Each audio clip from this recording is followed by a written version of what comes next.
Fall is my favorite time of year. To our Jewish beloveds, may your fast be easy. To our pagan beloveds, happy Mabon. To the pumpkin spice people, your time is nigh. And to the universalists among us, this week is the 253rd anniversary of John Murray's miraculous sermon in my home state of New Jersey.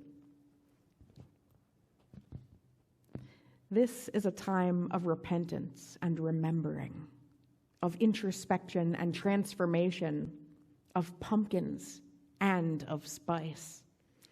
I love autumn because it brings forth a strong sense of time, and I mean a felt sense of time, like the smell of freshly sharpened pencils at the beginning of the school year, or the feeling of anticipation and excitement when there's that chill in the air, the sudden appearance of flannel shirts, the sound of rustling leaves.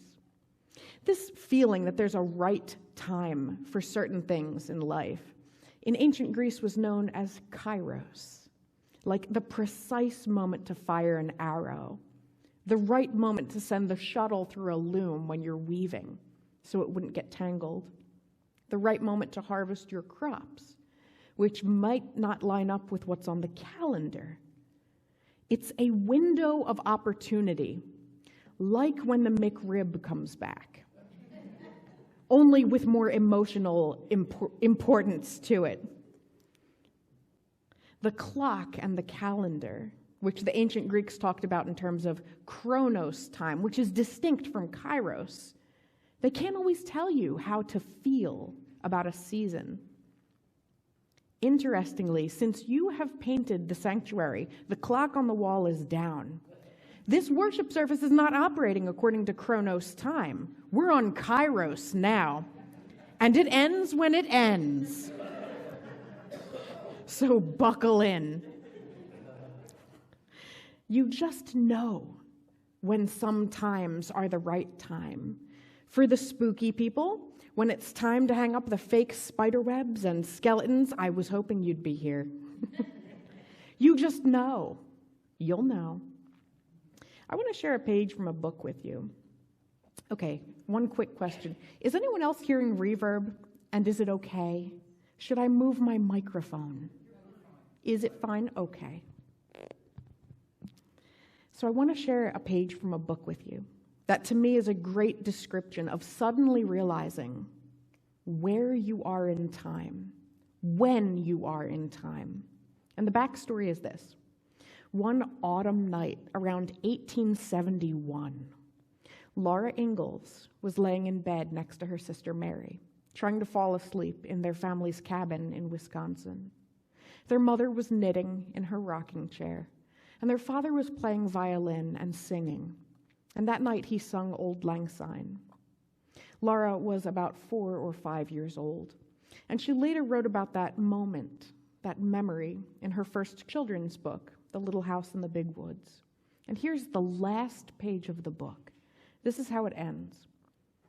When the fiddle had stopped singing, Laura called out softly, "What are days of Auld Lang Syne, Pa?" "They're the days of a long time ago, Laura," Pa said. "Go to sleep now." But Laura lay awake a little while, listening to Pa's fiddle softly playing, and to the lonely sound of the wind in the big woods. She looked at Pa sitting on the bench by the hearth, the firelight gleaming on his brown hair and beard, and glistening on the honey-brown fiddle. She looked at Ma, gently rocking and knitting. She thought to herself, "This is now." She was glad that the cozy house and Pa and Ma and the firelight and the music were now. They could not be forgotten, she thought, because now is now. It can never be a long time ago. That book came out in 1932, when Laura was 65 years old. Her beloved father had been gone for 30 years by then, but it was the death of her mother and then of her older sister that prompted Laura to begin writing down those memories of her childhood when she was in her 60s. Depending on where you are in your life, you may have felt the same way. There comes a point for a lot of us when we become acutely aware of Chronos time, when the calendar catches up with us. The fact that we ourselves are aging and no longer young. The fact that people come into our lives and go out of them in any number of ways. The fact that our memories, which once were now, become then. Perpetually turning into history. Every day, every moment, sometimes it feels like it's speeding up. And with each passing year, more and more of the people around us are young enough not to recognize those memories in a way that they would feel like they step into them. It can be a strange and disorienting feeling. And I think it might be universal. There's this old English poem, The Wanderer, written about the year 900, though we're not sure, that describes a person's sorrow at realizing that he has outlived all of his friends, and that even the houses and the buildings he remembers from his youth have been demolished, that nothing looks the same. How time has passed away, the poem says, how it slipped into nightfall as if it had never been. The year 900. This past week, I had a birthday, and I know I look great, but I found myself thinking that if I'm lucky, my life is at least half over. More likely, it is more than half over. And that sense of Chronos time for me has sped up precipitously. Every year goes faster, and I find myself wanting to buy every pumpkin and hay bale in October now, every evergreen and twinkly light in December now, to surround myself with a felt sense of when I am in time, because I'm afraid I might be missing it. There are 3 things that I believe we must do, and it's okay to argue with me. We're Unitarian Universalists. There are 3 things I think we must do in order to live a satisfying, finite life as people who are living in history and are living history. And they are these. 1, remain present to Kairos. Remain present to the felt sense of time in order to fully live now. 2, to honor or heal the past, depending on which is more fitting, but not to ignore it. And perhaps hardest of all, 3, to have a sense of hope and wonder about the future, acknowledging that we might not be in it. That's hard. I don't think any of us can do these things fully alone. And so we're going to do an experiment today that you don't have to participate in. Everything we do is voluntary. I'd like us to take a few minutes to talk to each other and not just sit alone with our thoughts and memories while Sarah talks at the front of the room. So if you're participating online, you can type your memories into the chat box, and I'll give you a prompt. I'll tell you what to do. Or if you'd rather, you can contemplate quietly, and that goes for those of you in the sanctuary too. You could also do some writing or journaling if you'd like. And what's going to happen is this. I'd like you to find a friend or a neighbor to talk to, maybe someone you haven't talked to before. And for a brief minute or two, we're going to talk about this question. The first question is this, about remaining present to time. What makes fall feel like fall to you? What makes autumn seem real to you? You have a minute or two to share, and then I'll have another question for you. I invite you to get together now.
Okay.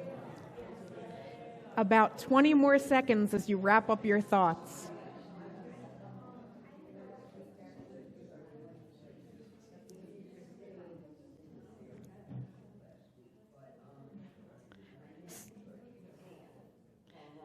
So, friends, what makes fall feel like fall?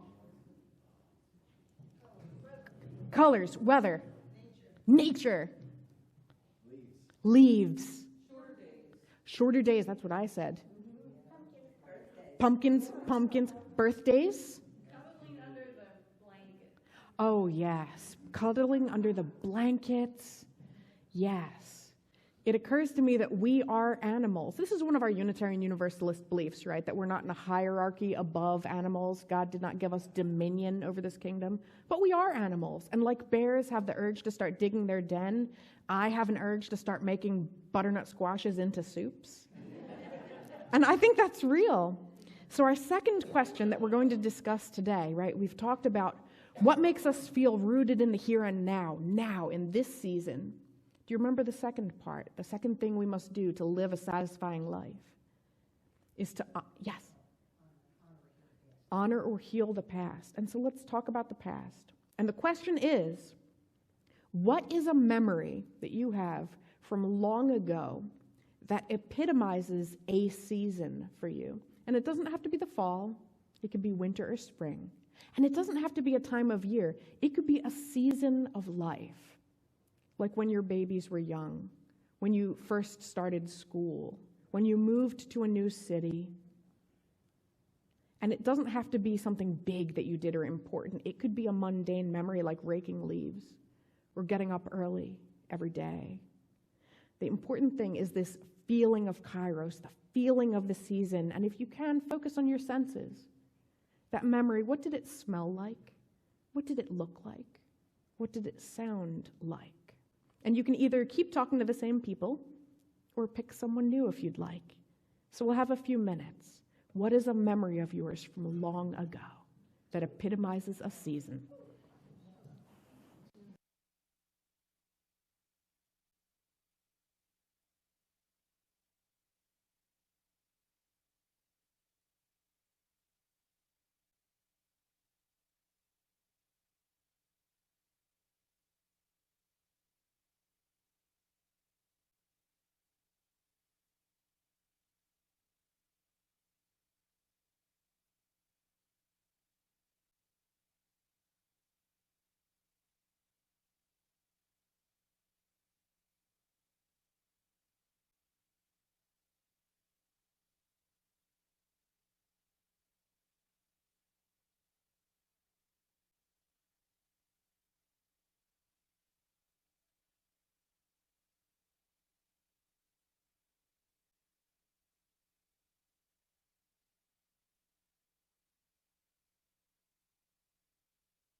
Few seconds as you wrap your conversations up.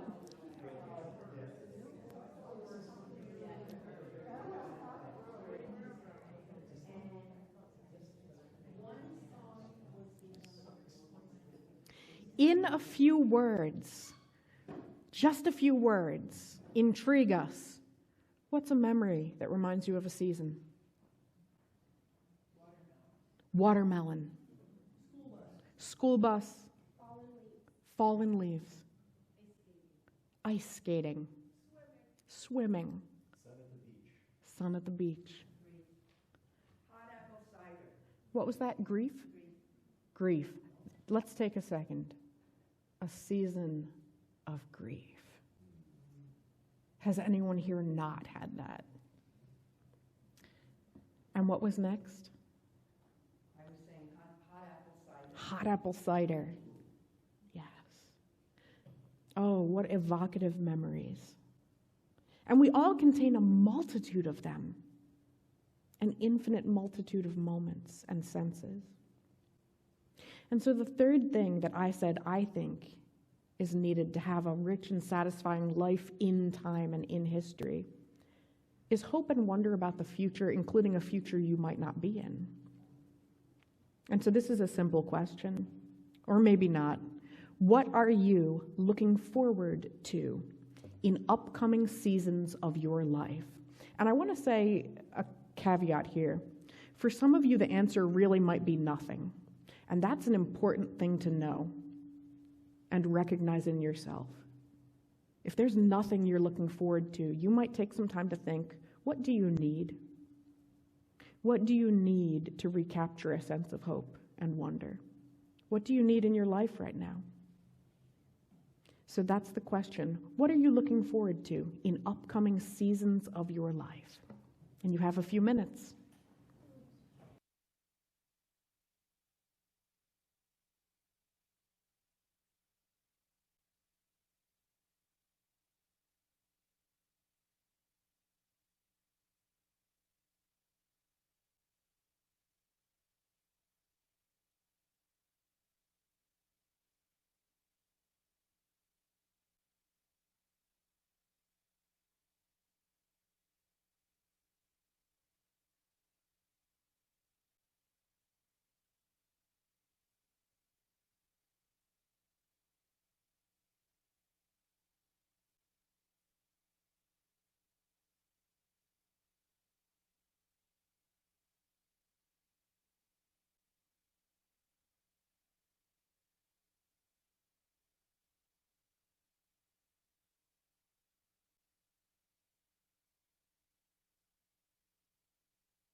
Few seconds to wrap up our conversations.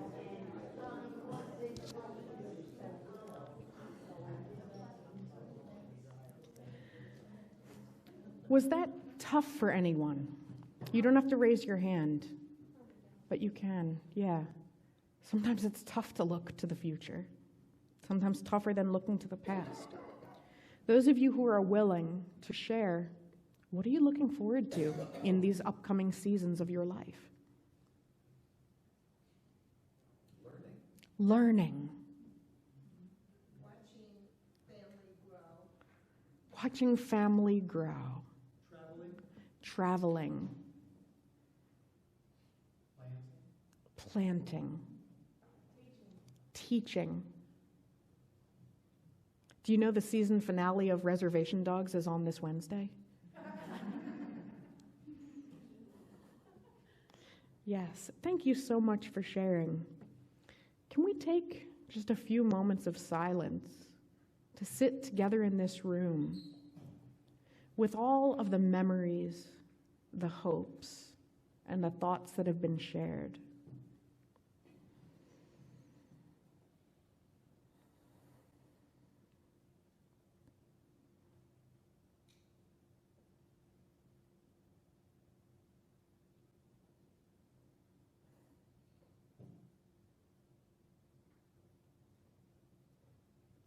Blessings upon each of you in your journeys.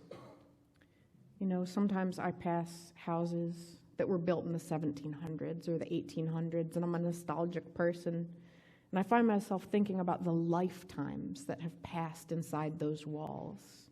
Who stepped over each threshold or looked out each window? The sleepless nights with sick children, or the meals that were shared, or the quiet moments reading by that upstairs window. The Chronos is what we have a record of, the year this house was built, the year the street was paved. But the Kairos is that infinity of lived experiences that have slipped away forever.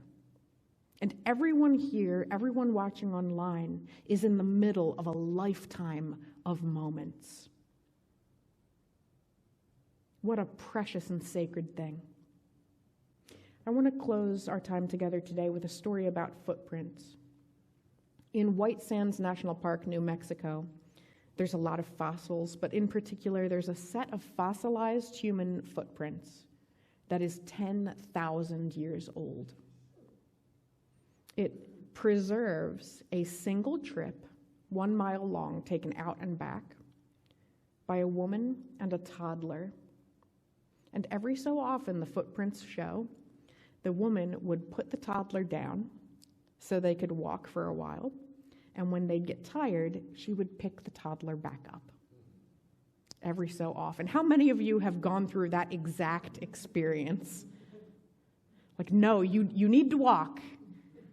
We'll pick you up again later. And they went out, did something, and came back 1 mile. There's no record of who they were, or what the weather was like, or what season it was, or what they were doing, why they had to go there, what made them happy or proud, and if they sang little songs to pass the time on the way. But they were people. They were real people in flesh and blood, the same as everyone here in this room and everyone watching at home on Zoom. They were real people who had all of those things, and family members, and thoughts, and dreams, and memories, and hopes, and favorite things to eat, and favorite times of year. And they were alive, and they were on this earth that we share now together, the same as any of us. We are alive and on this earth together, here today, when it is now. This moment is now. It can only ever be now. On the second day of fall, on a rainy day in Delaware, in this season. And it is a miracle. It is a miracle. I'm glad you're here. I'm glad we're together. Amen, and blessed be.